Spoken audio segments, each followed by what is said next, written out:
So now we need to come back and look at the case where m is odd.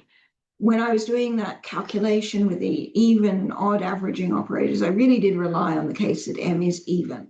But it turns out you can get the case m is equal to odd without really much extra work.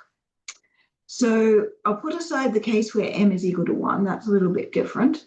But let's look at the case where m is odd, but it is not equal to 1. And so my idea about this is I'm going to put it into a higher dimensional system. So say I had m is equal to 3.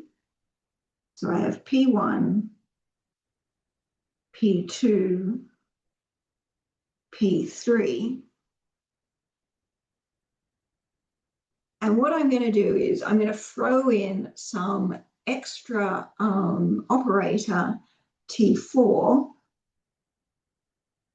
So I'm going to now connect to P4 via C3, and C4 connects back to P1, but I'm going to set this up so that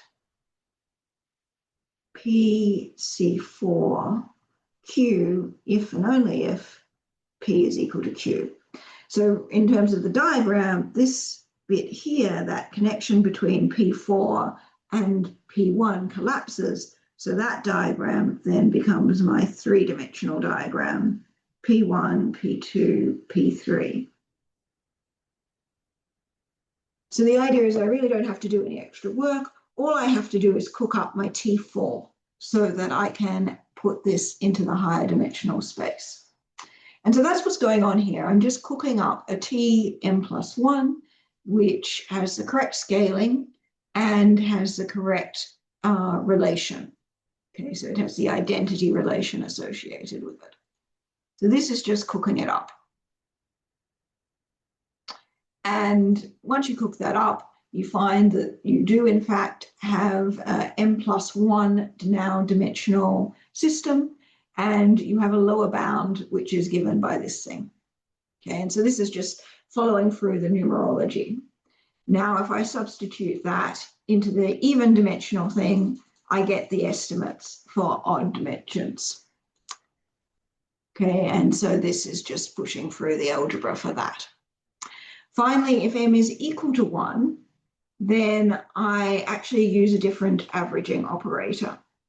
So instead of using this loop averaging operator, I just average over the symmetrization operator. So I sum over all elements. Because if m is equal to 1, this is really just telling us that the only things that matter are the things that are actually on the diagonal.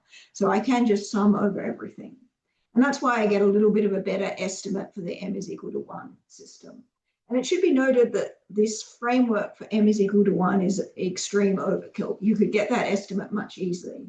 It's nice to have it in the same framework so that when you are trying to nest simultaneous saturation arguments, and you do have ones that have this diagonal relationship, that you can put them into the same terminology as all of the other loops. So that's really the only reason why I have included the m is equal to 1 in here, given it is just a little bit different.